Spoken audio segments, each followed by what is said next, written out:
The first talk in this session is on registered functional encryption from pairings by Ziki Zhu, Zhangtao Li, Kei Zhang, Yongqing Gong, and Haifeng Zhang. And Ziki is going to give the talk. Okay, hello everyone. I'm Zhu Zixi, the first author of this work. I'm very happy to speak here and share my work with you.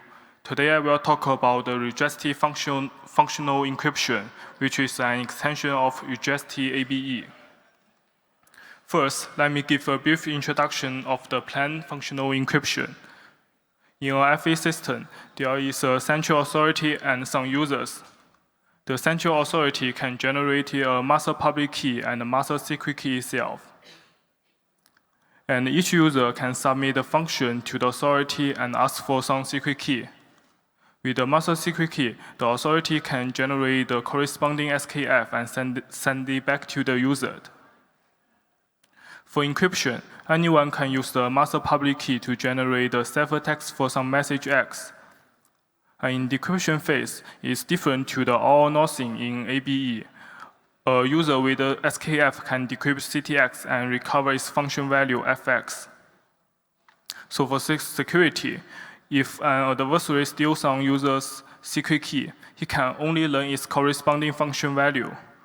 But there is a key escrow problem in the plain FE, which means if the adversary steals the master secret key or even the central authority is malicious, then the adversary can generate any secret key as he wants. The whole system will be broken. To solve this problem, we need a regestive functional encryption, where the central authority is replaced by a CRS, which is generated at the beginning. And in regest FE, each user can generate the public key and secret key itself. For registration, it will submit the public key with the function f. And after receive this registration, there is a key creator to update a master public key and send a hyper key to each user. There is two versions of regest FE. The first one is the full-fledged version, where we allow the user to regest one by one, and the MPK and HSK are updatable. In this version, we require the MPK and HSK have size at most polylog L. And in decryption, a user's HSK will be updated at most log L time. And there is a weaker version, which we call the sloty version. In this version, we require all users to regest at once. And here, the MPK and HSK are also generated at once. And in this version, we require them to have size at most polylog L. So there is a transformation from sloty regest ABE to regest ABE in HLWW23, and we can employ this transformation into the regestive FE, and so that we can focus on the sloty version. The encryption phase is identical to the plain FE. And for decryption, the user needs a hyperkey as an additional input to recover its function value. And here the HSK can be public, and I will explain it later. For security, we have two cases. The first case is that the adversary steals some user secret key. He can only learn its corresponding function value. And the second one is if the adversary is a malicious user and regested into the system, he can only learn the function value of the function he have regested. And here, the adversary cannot corrupt the key creator. This is because the registration is deterministic and public algorithm here, and this is why HSK can be public. And in fact, the key creator only generated the CRS at the beginning. He doesn't hold any secret of users. Our main results is regest IPFE and the regest QFE. They are on the killing assumption and BI killing assumption. Well, the IPFE achieved adaptive IND security, and our QFE achieved a very selective simulation-based security. The very selective here means that the adversary needs to claim change message or change function and a corrupted or malicious set at the beginning. And there is some related work. Some of them are the regest ABE on the standard assumption, and some of them are the regest FE for general function, and they are IO based. Notice that all these related work have the ciphertext with the size n log L. And our regex QFE have a more compact ciphertext. It has size n plus log L. And with our two main results, it can imply some other results, where our IPFE can reject a reject IPE, which will achieve the fully attribute hiding on the killing assumption. And when we get our reject QFE, we can get two reject IPFE with compact ciphertext, and they are achieve selective IMD security and a very selective simulation-based security. So with all these results, maybe we can say that if we under the standard assumption, the functionality is more complex, the security we can achieve may be more weaker. And for the general function, we even doesn't know how to construct it on the standard assumption. And I will talk about how to achieve our two main results. We start from the planned IPFE in ABDP15, and we allow the user to generate the key pair as follows. And after he rejects, we will summarize all the public key and embed them into master public key and store that into the ciphertext. And we get a L-sort reject IPFE. And in this version, we can find that a user with a secret key cannot recover the function value as he wants. There is an extra term where we write right here. So we want to remove this extra term. We need a hyperkey, and we construct hyperkey as follows and do some revision on the ciphertext. And notice that after remove the extra term, the user need to compute a D-log with the base SRI. And here the D-log base is different for different user. And for security, maybe you will ask if we can use a dual system method, such as in reject ABE. However, the answer is no. To achieve the adaptive IMD security for reject IPFE, we need a more powerful method, which called nested dual system method. And this method usually used in the IPE with fully attribute hiding. So with this low-T reject IPFE, we want to get a reject QFE. We first want to use the transformation in V20. And in V20, the planned QFE is work as follows. It invokes the encryption and key generation algorithm of planned IPFE. And here, the input X and matrix M have the structure as follows. In QFE, the goal of our decryption is to recover this term in green, where X1 tensor X2 and product with function F. We find that if we compute the tensor of Y1 and Y2 and product with F, it will equal to this green term we want and an extra term in red. This extra term is in fact the inner product of X and MF. So we can remove it with the decryption of planned IPFE. But to invoke the transformation of V to the reject IPFE, there is some problem we need to solve, and I will talk about this problem. The first one is that I have mentioned that in our slow-T reject IPFE, the user needs to compute D-log with base SRI, which is different for different users. However, the XMF here includes some random coin, S1 and S2. It will make the XMFI too large, and we cannot compute the D-log with different base. So we want a fixed D-log base for all users. Right now, in our slow-T IPFE, the HSK and the ciphertext is as follows. We need to do some revision as we show in green. Now we had a message X with the same W, which is shared by all users. And with this revision, the user can decrypt as follows and remove the actual term by this gray term in HSK. And after remove the actual term, we can find that all the user can compute the D-log and recover his XMF with the same base. So with this revision, it brings us the fixed D-log base. However, it will make the security weaker to the selective IMD security. And to prove the selective security, we don't need a nested dual system method. The standard dual system method is enough. The second challenge is that in the QFE of V, when he invokes the key generation of IPFE, it needs to input the function over group G2.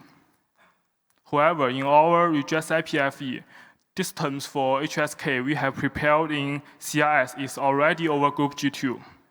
So with RIWJ over group G2 and the function over group G2, we cannot multiply them together and consist the hyperkey as follow. And this is the terms we want. Unless we have one more group so that we can use a pairing. But this will lead to the trilinear group, and we don't want it. So we find that the matrix M have the structure as follow. It is determined by matrix A1 and A2.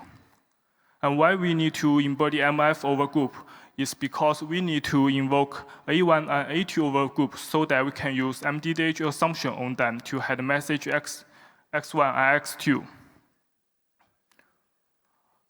And more, matrix A1 and A2 are sampled in the beginning of setup. So we can see that the matrix M is can be determined at the setup phase of regex QFE and can be embodied over group. And for the function f, it is chosen by the user. And such as in previous IPFE, these terms can be over ZP. So that our regex QFE can work as follow. In the setup phase, it first sample this term I and WI for Osload. This is prepared for the CRS of IPFE, and then it sample matrix A1 and A2. With matrix A1 and A2, he can consist it for the matrix M. This matrix may be embodied over group, but notice that right now I and WI are still over ZP, so that we can embody all these terms together and get the CRS as follow. And now we have I, W, J, and M over group G2. And for registration, the user will submit the function f over ZP, and we can multiply this function with the CRS over group and consist the hyperkey as follow. And this is the term we want. If we conclude our idea as a new notion, which called the pre-constraint regex IPFE, which means we can treat matrix M as an additional input of setup and embody it into the CRS. For registration, each user will submit the function f over ZP as previous. In decryption, the user with secret key and hyperkey will recover the XMF instead of the inner product of X and F in the regex IPFE. To make this notion more general, we can replace matrix M with some function G0 and replace vector F with some function F. And in decryption, the user with SK and HSK will recover the compiled function value of F and G0. And we treat it as an open problem. How can we construct more pre-constrained regex FE for some more functionality? And the last problem is that in the QFE of V, it requires the IPFE to achieve selective simulation-based security, which means if the adversary is interact with a real algorithm, the challenger will embody all function MF over group G2 and into the secret key. And at the last, it will embody the change message X into the change ciphertext. In the simulation, if the adversary is interact with the simulator, the challenger will remove the change message from simulated ciphertext and embody the XMF into the secret key, which will return to adversary. However, there is no one have considered the simulation security in regex FE or regex ABE. This is the first time to consider it. We recall that in our pre-constraint regex IPFE, when adversary interact with a real algorithm, he will get CRS with embody M and a series of hyperkey with embody MFI and the change ciphertext with embody X.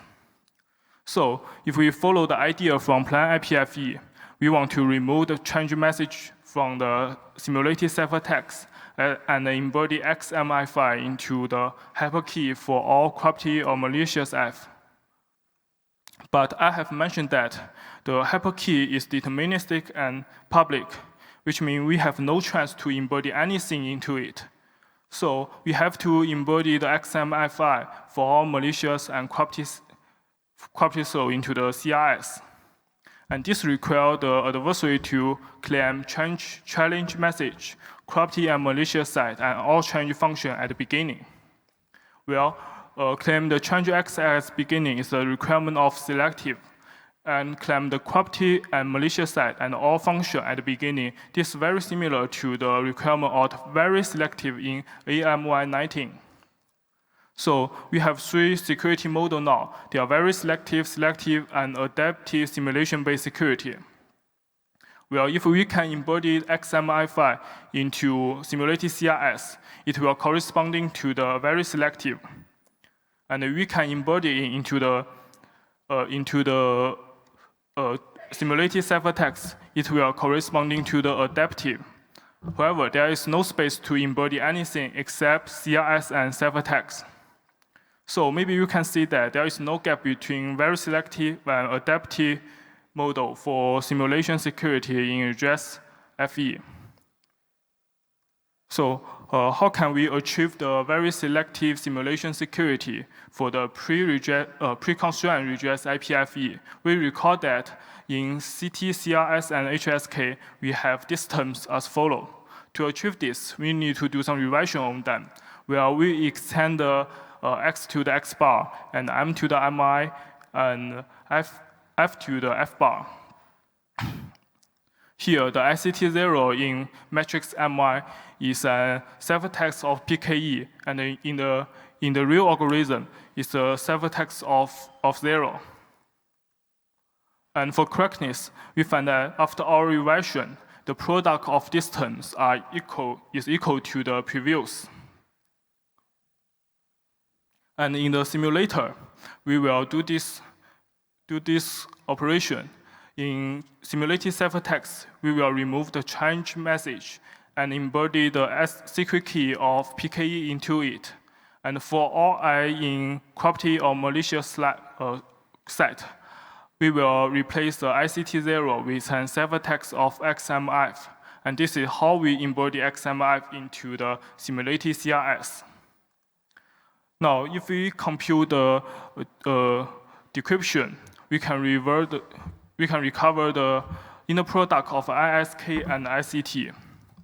For sanity check, we need it equal to XMFI. So for this PKE we use, we need it have an additional property, which we call the linear decryption. And at last, I will talk about how can we get a compact ciphertext. For our slowly redress FE, we can see that the ciphertext have size ON, where N is the size of message X. And if we use the power of 2 methods in HLWW23, it needs to run log L parallel instance of slowly redress FE, and so that the ciphertext of redress FE is N log L. But for our conjunction, we find that the ciphertext of ours can be split into 2 parts. The first part have size ON, and the red part have size O1. Well, the red part is about the terms for user in each slotty instance, and the green part is about the message X which we want to head. If you use the same random coin for all slotty instances to head the message X, we can let them to share 1 green part, and with 1 green part and log L red part, we will reduce the size of ciphertext to N plus log L. And this is all my talk. Thanks for listening. And this is my email address. Thank you. All right, we have time for 1 or 2 very quick questions. If you have a questions, please step in front to the microphone.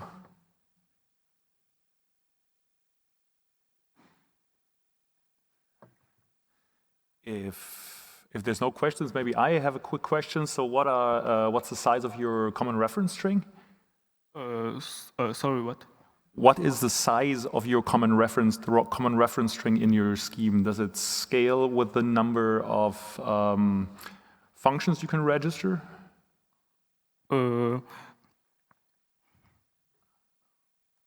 In fact, for the function, they are in the part of ciphertext in the right, and this is the function for each user. They have one in right part, and in our regex functional encryption, we can use. No, it's fine. I was just interested in the size of the common reference string. That we can take it offline. I'd say let's thank the speaker again. Okay, thank you. All right. Then our next talk is, on a general framework for lattice-based ABE using evasive inner product functional encryption by Yao-Ching Xie, Rachel Lin, and Ji Lu, and the talk is given by Yao-Ching. Thank you. Thank you for an introduction. Can you all hear me? Okay. So today I'm going to talk about a general framework for lattice-based ABE using evasive inner product functional encryption. This is joint work with my great collaborator, Rachel Lin and Ji Lu. Okay, so let me start with introducing what attribute-based encryption is.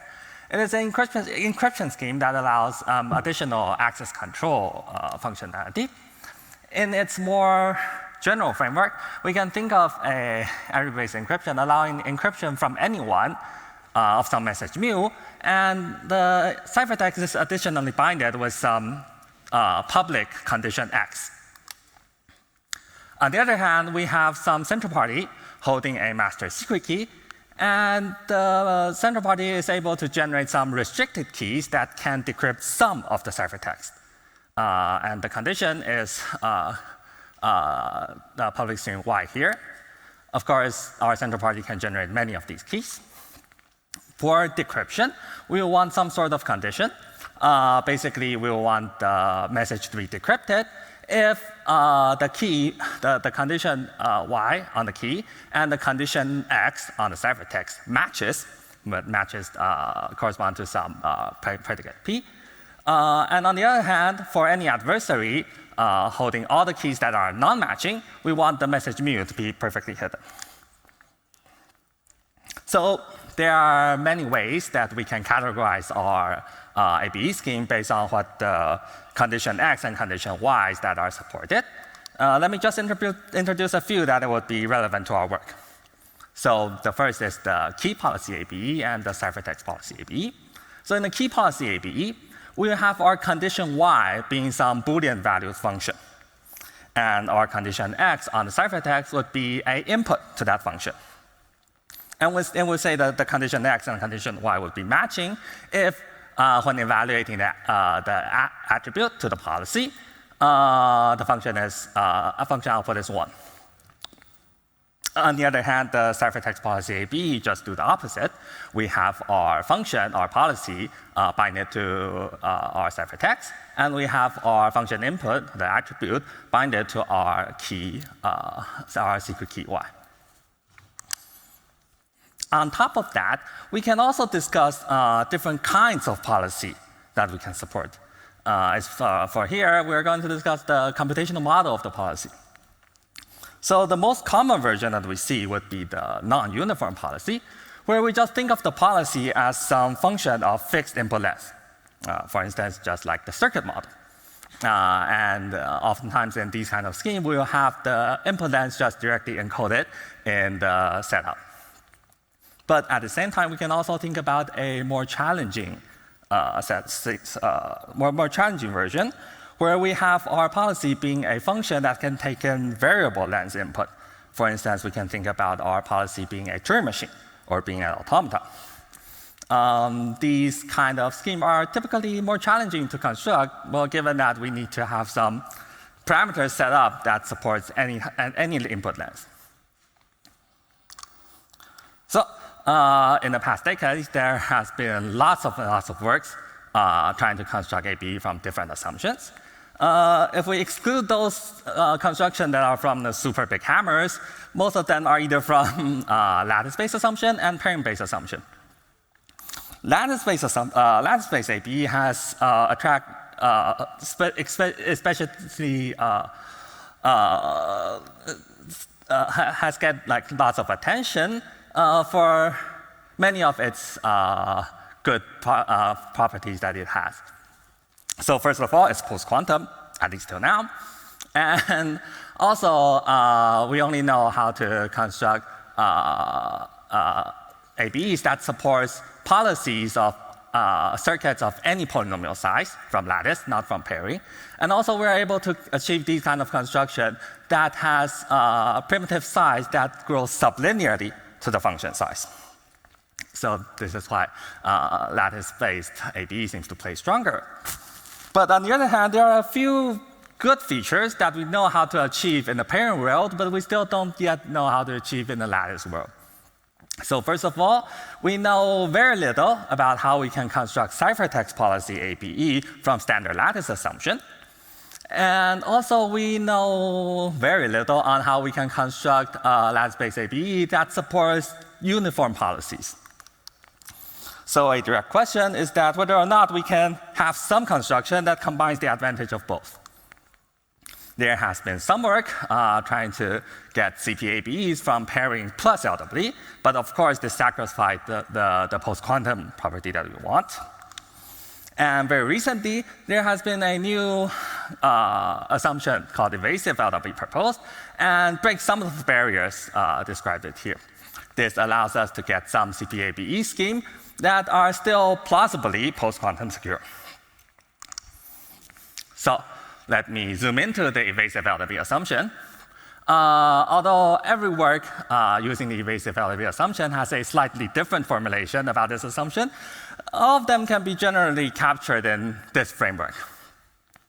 So the evasive LWE assumption states that if I have some LWE secret S drawn from some good distribution, and I have a public matrix, ABP, also drawn from some sufficiently good distribution, such that the LWE samples computed from them is pseudo-random, then we claim that the LWE samples are pseudo-random even if we replace instead of giving the LWE samples from matrix P, we instead give a trapdoor preimage B inverse of P.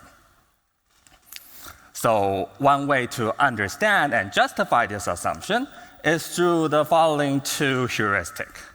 So the first heuristic is saying that for any adversary, seeing the trapdoor preimage B inverse P, the only way that it can effectively use this trapdoor preimage is to multiply it to whatever LWE sample that it has.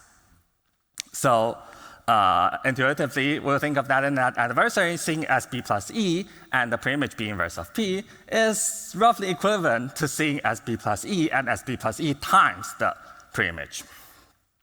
This gives us a LWE samples of P with some structured error.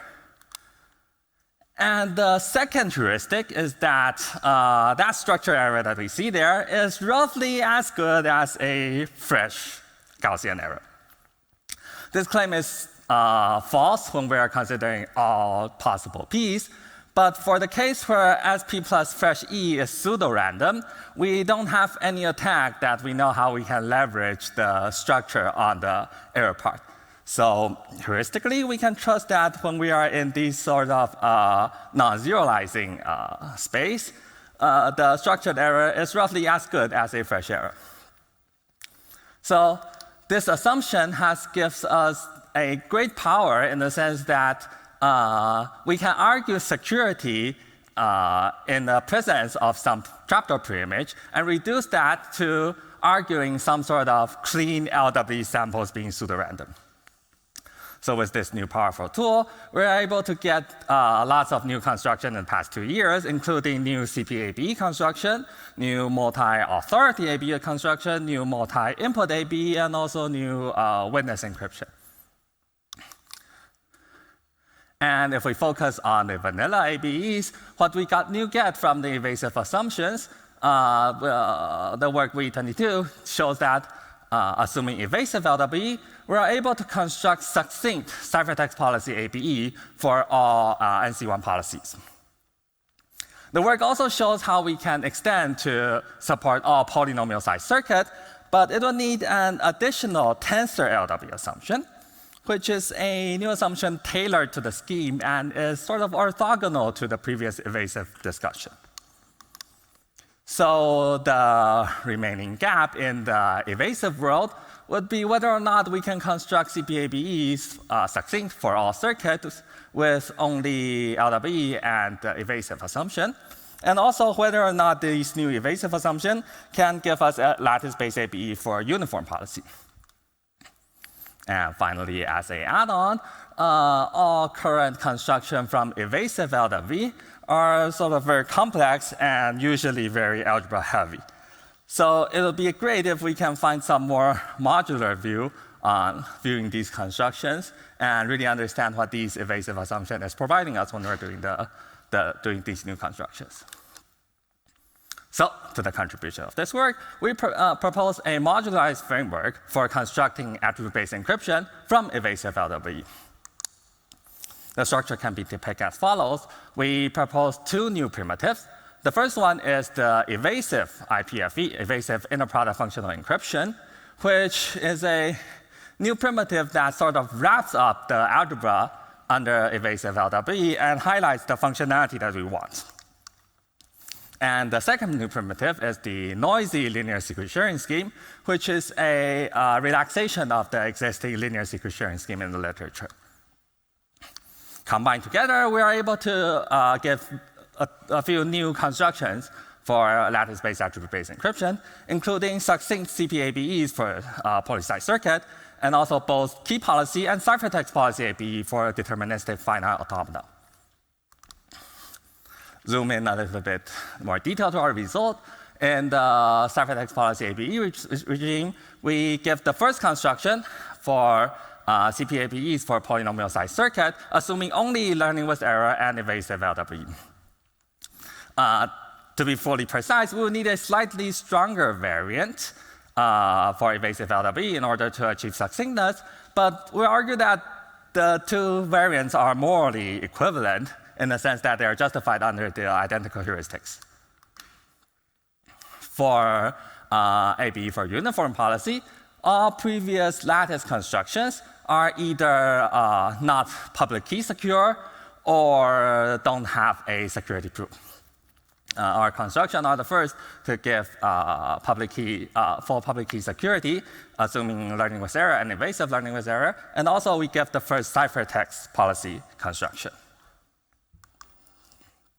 OK, so in the remaining of this talk, I will zoom into our framework and give a more technical explanation on how we do the construction. Oops, go back. Okay. So as I said earlier, our construction is based on an evasive IPFE and a noisy LCS primitive. And this might look quite familiar to some of you, as indeed there is a standard pairing framework, which we know how to construct ABEs from a standard IPFE and a standard linear secret sharing scheme. So let me first open up how this original pairing framework works.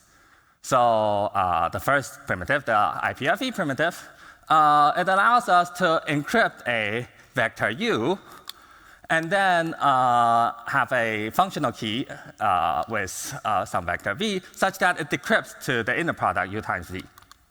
And also, we will want the message U to be hidden. The only information that is allowed to be revealed is the inner product. On the other side, we have our linear secret sharing scheme, which we can encode our function f into some public matrix W and vector Z, and we can encode our input x into a linear function. So the secret sharing scheme would share the functional evaluation f of x as follows. We will have the share being Lx of W multiplied with some randomness, and we have some secret to be s times it, and it should satisfy if f of x equals 1. I should be able to compute the secret right from my share. But on the other hand, if f of x is 0, I will want my secret to be pseudo-random, even given share in the view. So with these primitives, we sort of see how we can construct an ABE scheme with these two. Basically, we just want to compute the linear secret sharing scheme with our inner product function encryption.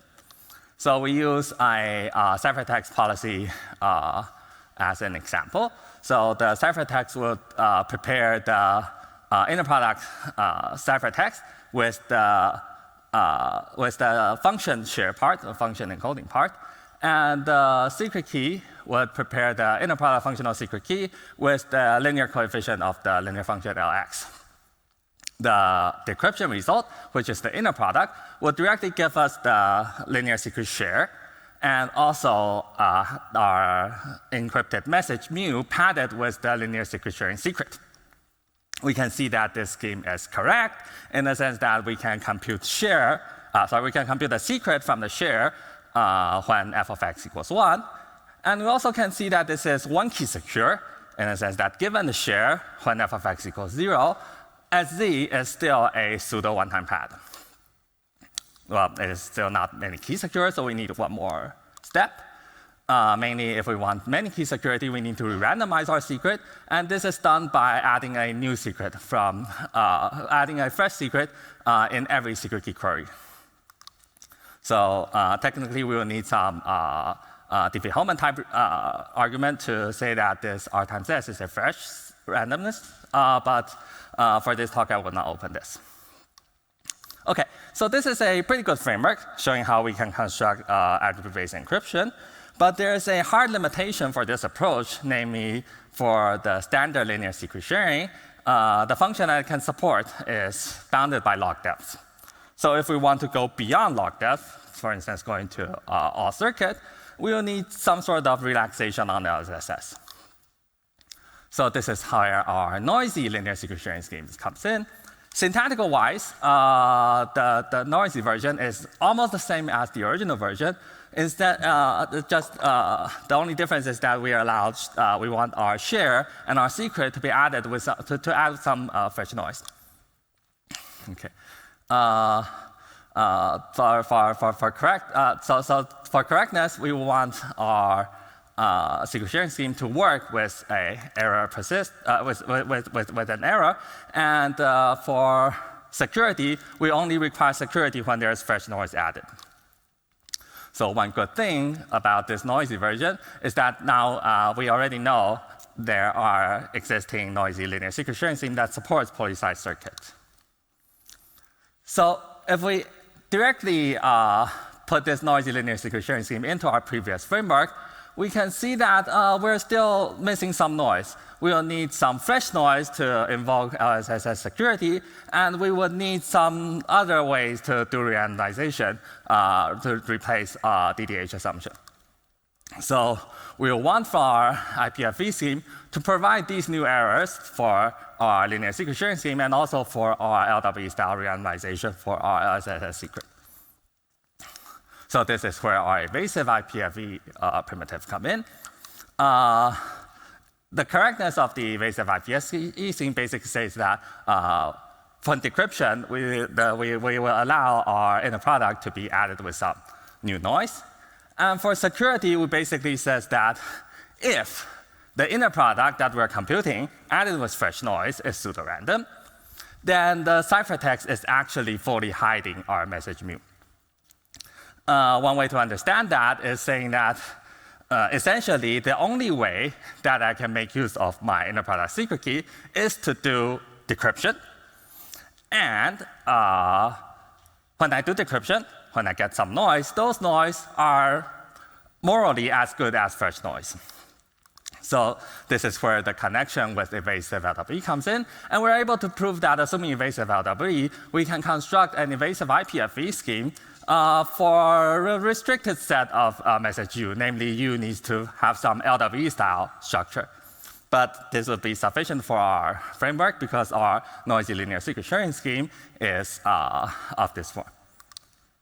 Okay, so combining our evasive IPFV scheme with the noisy linear secret sharing scheme, we're able to have fresh noise on all of our shared decrypted. We still lack one noise for LW randomization. I'm running out of time, so I'll speed through this part. So there are two ways that we can approach it. One way is to argue by noise flooding, namely if our linear secret sharing scheme is low norm, then we can directly get our red noise. This gives us noisy CPABE for circuits that are non-succinct, and also CPABEs for and KPABEs for deterministic finite automata. Another approach is to ask our IPFE scheme to directly provide error with the structure that we want. This is required if we want to achieve succinct CPABE for circuits. And essentially, it will boil down to relying on an evasive LW assumption with errors that has some gadget matrix structure in it. Still, this is more the same assumption, and we're able to get succinct CPABE for without the tensor LW assumption. So let me quickly run through a few open problems. So first of all, recently we know how we can get KPABE scheme for unbounded depths from evasive LWE. And a direct question is that whether or not we can boost that into a ciphertext policy version. Second is that whether we can get more noisy linear secret sharing scheme other than those just directly from known literature. For instance, can we get a noisy linear secret sharing scheme for a uniform policy beyond NC? Or can we get noisy linear secret sharing scheme for NFA? This is a version we know there exists linear secret sharing scheme, but no noisy version exists. And finally, whether or not we can find more applications for the evasive IPFE frameworks beyond AB construction. OK, thank you. And this is our first paper. All right, we have time for one quick question. If you have a question, please step in front to the microphone. OK, if there's no questions, maybe I ask a quick one. So in what modulus to noise regime are you working? If we want to use noise flooding, we would need sub-exponential noise to modulus ratio. In the structured approach that you mentioned. And for the structure approach, good. For the structure approach, I believe polynomial probably would suffice. But this is probably not the main bottleneck in the sense that we're already invoking very, very strong assumptions. OK, good. So. Let's thank the speaker again. And our final talk in this session is going to be laconic function evaluation, functional encryption, and obfuscation for RAMs with sublinear computation by Fangqi Dong, Zihang Hao, Ethan Moog, and Daniel Wicks. And Ethan is going to give the talk. OK. Thank you for the introduction, and thanks for accepting this paper. This is joint work with Fangqi Dong, Zihang Hao, and Daniel Wicks. So this paper is about all these different sort of computational primitives, laconic function evaluation, functional encryption, and RAM obfuscation, all for RAM programs. But the main focus of this talk will just be on laconic function evaluation. So laconic function evaluation is a protocol between a server and a client.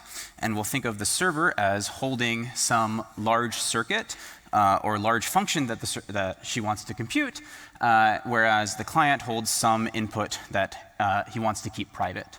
So to be a bit more concrete, consider an example where Alice here is an FBI agent who holds some really large database full of images of potential suspects that the FBI is looking for. And Bob owns some dinky little security camera and that is constantly filming maybe some location. And what we want is Alice wants to be able to use her database on this security camera footage and somehow like learn who, learn if there has been anyone in her database that has shown up on this security camera footage. So she'll run some image comparison analysis on Bob's footage. However, Bob doesn't want to give over all of his data to the FBI, just all willy-nilly, and so Bob wants to preserve some amount of privacy while doing this. And so the way that we'll accomplish this task is Alice will first kind of commit to her entire database and the function that she wants to evaluate into some small hash value. And in particular, this hash value, this digest should be very short relative to the computation and the database size that Alice wants to evaluate. Then, but nonetheless, we really want that this digest kind of commits Alice to her to the desired function she wants to evaluate. And then, after receiving this digest, Bob is then able to encrypt his footage with respect to the digest and send it back to Alice as the ciphertext, which Alice can then run some decryption procedure over to recover the output of her function evaluated on Bob's input. And specifically, what we want in terms of security is that Alice learns nothing more than the output of her function on Bob's input. And so we will formalize this in a simulation-based paradigm. And this is the primitive of laconic function evaluation. And what I really want you to think of it as is, like, intuitively, you should think of it in comparison to FHE, in that FHE and laconic function evaluation both give you this way to do a two-round 2PC protocol between a server and a client, where the computation is so-called Bob optimized. And what I mean by this is that the server does pretty much all of the computational work. Bob here should only do work kind of proportional to his input size, and Alice does all the work of evaluating the function herself. But the crucial difference between FHE and LFE is that LFE is kind of flipped relative to FHE, in that instead of, in the FHE setting, Bob decrypting and recovering the output, here Alice is able to decrypt and recover the output. And so just to kind of return to this formal notion, in terms of prior work on LFE, LFE was first introduced and constructed by a work of Quach, Wee, and Wicks in 2017 that builds LFE based on, for the model of computation being circuits and based on the LWE assumption. More recently, there has been a work by Döttling et al. That constructs LFE for Turing machine computation based on indistinguishability obfuscation, as well as some hash-based assumptions. But the kind of crucial lacking thing that I claim that is the problem with these two works is that both of these fundamentally require that the server's computation runs in at least linear time in the inputs of the two parties. And so if we recall back to the example, like this FBI example that I was just telling you, what we have is that Alice, the FBI agent, would be required to run in time that's at least linear in her massive FBI database. And this is just inherent because circuits and Turing machines both necessarily run in linear time in their inputs. And so to get around and to attempt to solve this problem, in this work, we introduce LFE for RAM computation. And we build it assuming the existence, or assuming the ring LWE assumption. And so specifically what I mean by this is that it's still going to be a protocol between these two parties, and Bob will still have his own input X that he was trying to keep private. But the goal now is to output some RAM computation of Bob's input and Alice's input. And we can think of these inputs as being very large each. And we're going to think of this RAM program as just being like some arbitrary RAM program. Perhaps you could think of it as like a universal RAM program. And we'll think of the RAM program as having like RAM runtime T. And so now the protocol will proceed similar to as before, except with one key difference is that we will require, it will turn out to be necessary that Alice first pre-processes her input into some like data structure that she can then use to compute her digest that she sends over to Bob. And then, as before, Bob can encrypt a ciphertext with respect to his input and her digest, and then Alice can recover through decryption, can recover the value of the RAM program evaluated on these two inputs. And so in terms of efficiency, what we really want is we want that Alice's decryption runtime is roughly linear in the decryption, in just the plain text RAM runtime of this RAM program P. And so I have this here as t, but just a note, I'm hiding all factors in polylambda and polylogarithmic factors as well. And then in terms of our specific results, what we get is we get that the preprocessing runtime is slightly superlinear in Alice's input size. So it's like her input size to the 1 plus epsilon, and Bob's runtime is equal to his input size plus the RAM runtime t. And so just as stated right now, this is one version of the result that we get, and it is technically incomparable to the standard definition of LFE. It is incomparable in the sense that although we potentially have decreased Alice's runtime in this protocol by making her scale only with the RAM runtime, we've also increased Bob's runtime, because in the original LFE version, we think of Bob's runtime as being independent of the computation. But here, Bob only runs, Bob may still run in highly sublinear time in Alice's database size, but Bob is at least running in linear time in T.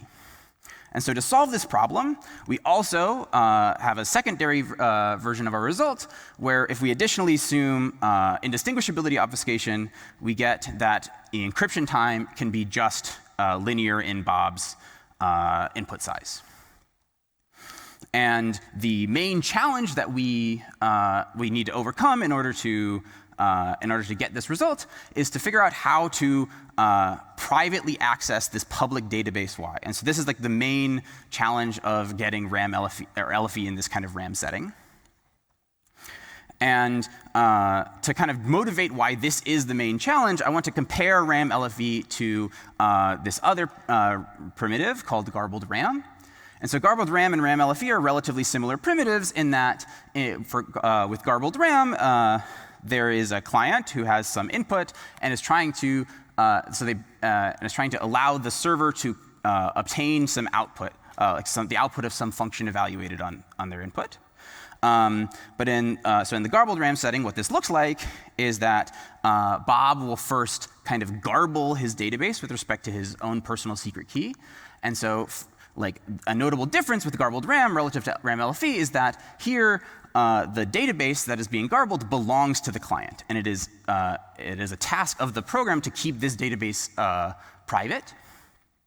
And so Bob will then garble his database, send it over to Alice, and then at a later time, Bob can then garble the program that he wants to be evaluated and send over that corresponding ciphertext to Alice.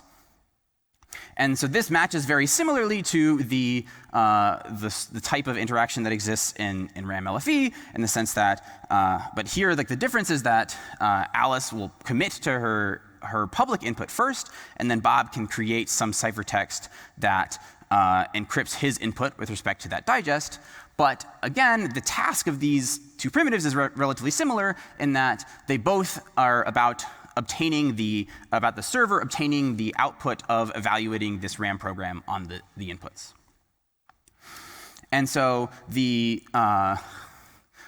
whereas and so I just like to continue to belabor this point, whereas in garbled RAM, the database Y can be considered the only thing that we have to deal with is this private database Y.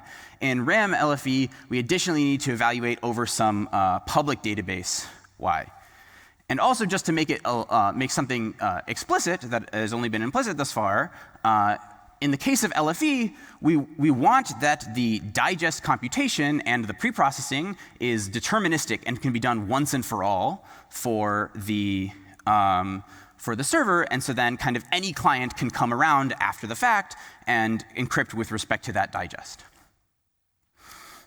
This is not possible in garbled RAM because garbled RAM is kind of has this much more symmetric key cryptography flavor, meaning that in the sense that the Bob's database is kind of encrypted under a secret key that only he knows. And so, and the point I want to make to you is that ultimately the difference between these two primitives kind of is very closely mirrored by the difference between two kind of constituent primitives that are used to build these two objects, and that is of DPIR and ORAM. So these are both primitives that consider the task of allowing a client to fetch some data from a database that is stored on a server without revealing the location at which they fetch their database.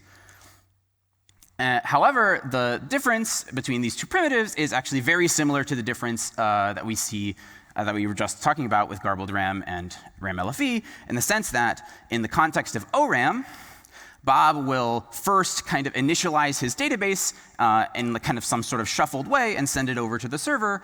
And then after the fact, both protocols look very similar in that Bob can make some request according to, like in some private way, and get back a response that allows him to recover a specific location in the database.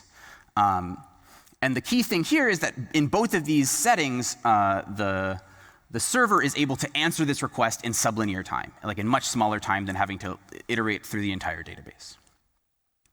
And so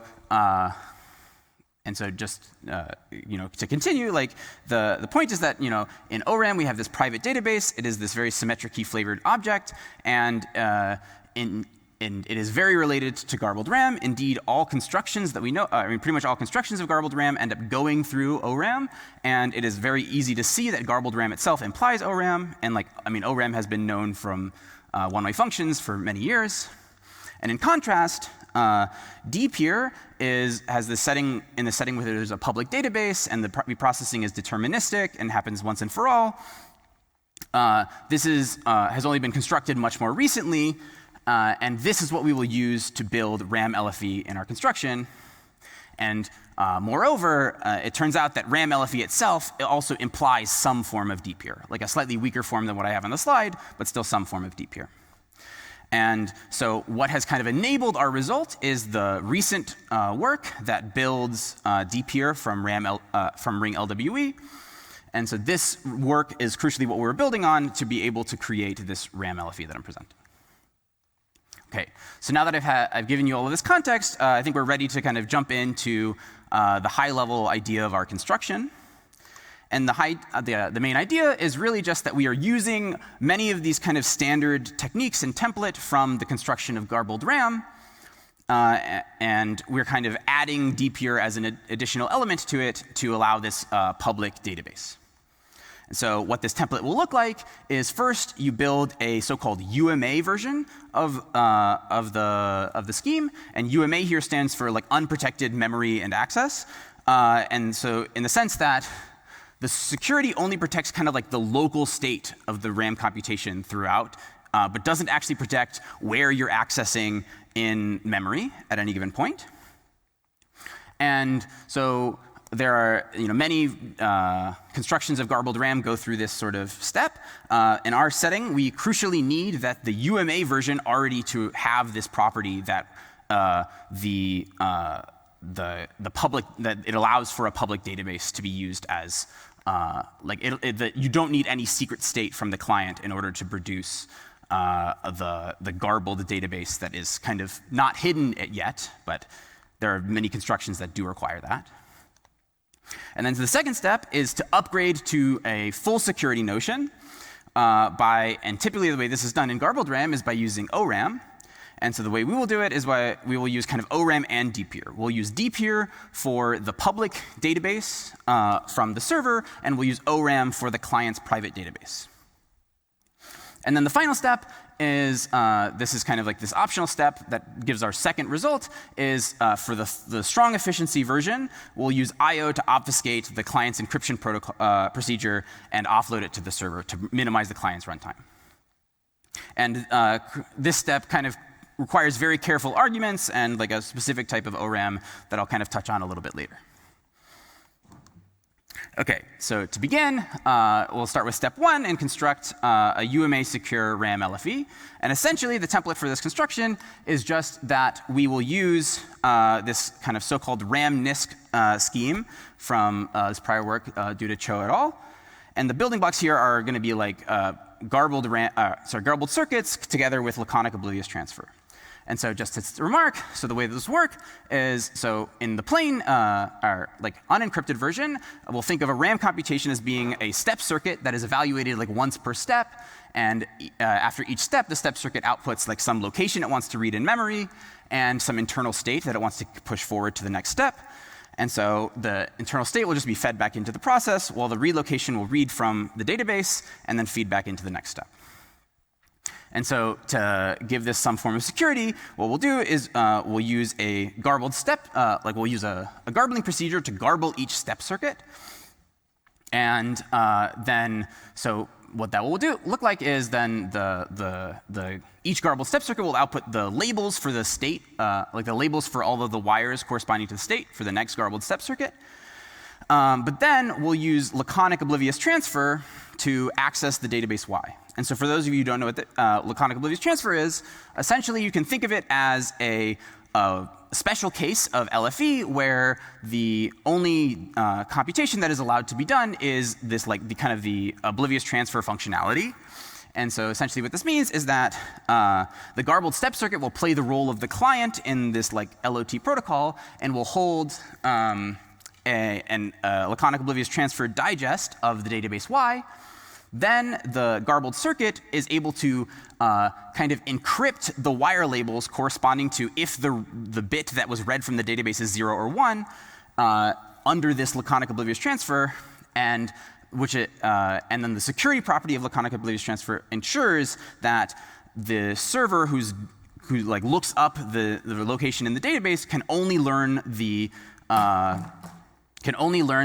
wire label for the correct value, the one that is actually in the database, but not the other value. And so then, we can continue evaluating over these garbled step circuits. The client will produce T of which of these garbled step circuits are kind of one for each step of the computation. Okay, and so now to upgrade it to like the full security notion, essentially all we do, before I get to that, just to reiterate the point, the main idea, like the main reason we use this construction is because the laconic OT digest can be computed publicly, and so therefore we don't require any secret keys associated with the in order to produce this digest, and so we can do this for our scheme. Okay, and so finally, to upgrade to full security, what we do is we will first, use the dpeer and preprocess the database into a data structure for the dpeer, and then instead of just directly accessing the database, the client will instead hold a laconic OT digest for this data structure that encodes the values of the database, and the garbled circuit will output dpeer queries for the locations in the database encrypted under laconic OT instead of directly accessing the values. And so then the security property of dpeer kind of ensures that the location in which the garbled circuit is accessing remains hidden, while under garbling, we're still able to recover the value y sub I during future step circuits. Okay, and then finally, just as a final remark, to upgrades to the strong efficiency version, instead of having the client garble each step circuit individually, the client will instead just write down the program that kind of generates each step circuit. So like it has the digest hard-coded into it, and on input T, outputs the Tth garbled step circuit. And then the client will just, after writing down this program, just use obfuscation to hide the hidden secrets in the program. And together, and so this completes kind of the overall construction. This I/O, like using I/O here kind of ultimately really complicates the proof, as you might expect, but the construction is really just this. And then finally, just to finish, we also have two additional results where we build a form of functional encryption for RAMs. And what this looks like is that kind of secret keys can be associated with large databases, and then decryption allows the server to run, or the decryptor to run in time that is like kind of sublinear in both the client's encrypted value and the key database. And we build this based on the assumption of FE for circuits plus ring LWE. In comparison, prior work kind of only considers the notion of allowing short secret keys. And secondly, we build indistinguishability obfuscation for RAMs. And what this looks like is that given a program and a database Y, you can kind of obfuscate the program that will compute P of xy given x. And evaluation here can be sublinear in Y. And we get this based on IO plus ring LWE. And prior work didn't consider the notion of sublinear runtime. That concludes my talk. Thank you.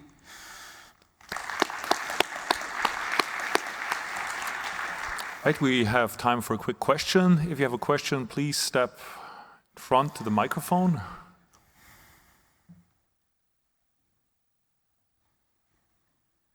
Okay, so since we don't have questions in that case, let's thank Ethan again. And let's thank all the speakers again.